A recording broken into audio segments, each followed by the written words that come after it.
Startup Street. Thank you. Thank you so much, Shruti. Thank you for Moving having me. on.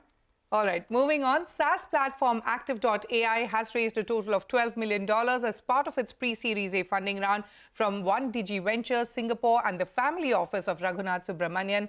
Now, this fundraise includes an earlier tranche of $5 million from 1Digi Ventures in 2022, and this will fuel global expansion, product enhancement, portfolio growth, and talent acquisition. Joining us now to discuss the company's plans and the road ahead is Raghunath Subramanian, the founder and global CEO of actyv.ai. Also joining me is my colleague Arundhati.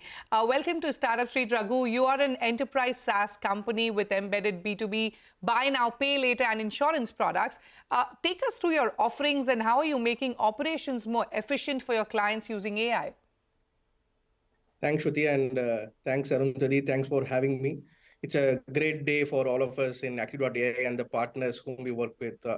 Talking about the offerings and how we make the business simpler, it's a product journey, right? So we have a product known as Active Go. We have a product known as Active Score, which also has something known as the Enterprise Health Report, and we have something known as Active Pay Later and Active Insurance.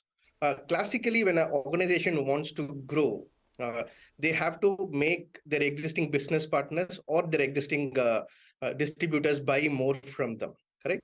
The other way for them to grow their business is they have to appoint newer distributors who can buy from them. So what we are doing in Active Go is we are making the process extremely seamless. The industry standard to onboard a new distributor is anywhere between 30 to 90 days. Sometime it can even go to 120 days. What we have done is we have crunched the timeline to make it as instant as possible. And in cases where you need to do the business partner or distributor due diligence, it is around 24 to 48 hours. And this is a golden class or a platinum standard in the industry.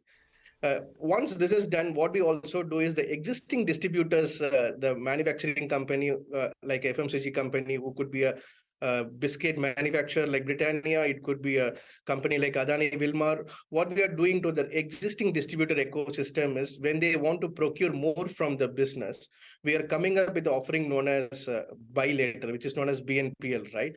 So this helps them to increase the procurement in a non-collateralized manner and helps the organization to grow more.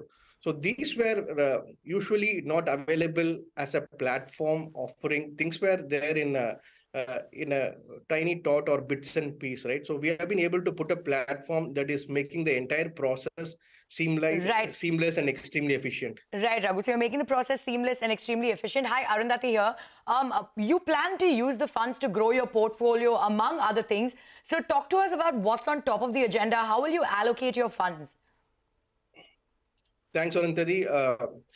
Today, when we posted in LinkedIn, one of my friend commented the three areas where we are focusing is customer, capital, and colleague. That's a focus area. So customer acquisition is going to be key. So we will be ensuring that we are allocating funds for customer acquisition. To be a best-in-the-class company, you have to ensure that the platform is the brightest star in the company, right? So we'll be investing in the platform growth and platform development.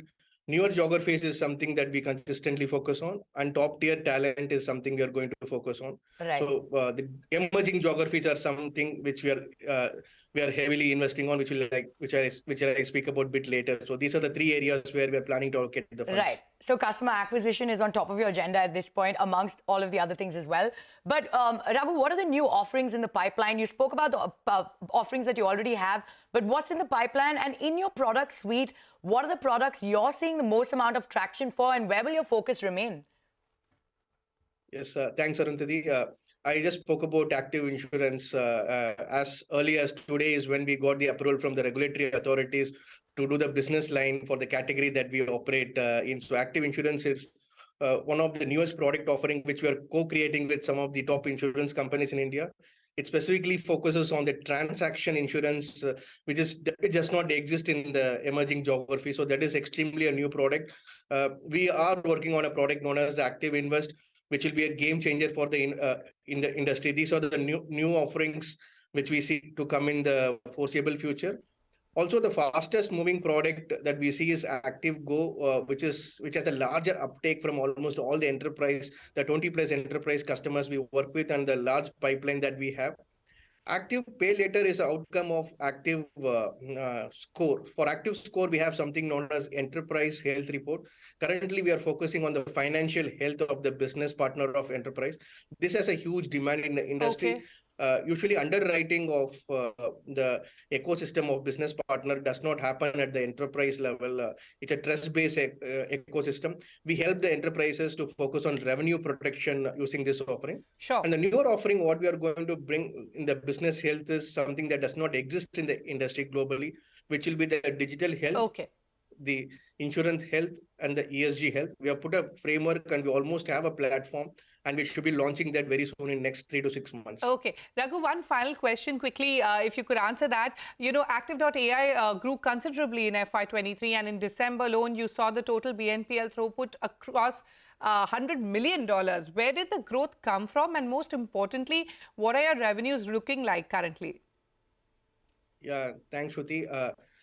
We did see the overall throughput of BNPL cross 1,000 crores. Indeed, we are building a strong non-linear business model in place, right? We have proven track record of product development, business growth, and attracting top talent. When we go and put a partnership in place, the first thing that happens is a partnership with enterprise. So the first revenue that we get is the revenue that we get from enterprise for the usage of platform. The next revenue is the additional products that we have, which is Active Go and Active Score, which the enterprise can subscribe to additionally. The embedded offering consists of embedded finance and embedded insurance. So this is something where the business partner ecosystem avail the services and transact, and we get transactional revenue for using embedded offerings. So we find revenue to come from equally from all of these areas as we grow. All right, Raghu. On that note, we're completely out of time, but thank you so much for joining us on the show, and we wish you all the best going forward. Thanks, Arundhati. Thanks, Shruti. Thank you. Yeah. It's time for us to head into a short break, but don't go anywhere. When we return, we catch up with Bank Sathi's founder and CEO, Jitendra Dhaka, to find out how the Bangalore-based fintech startup plans to use the $4 million it raised recently. Stay tuned for that.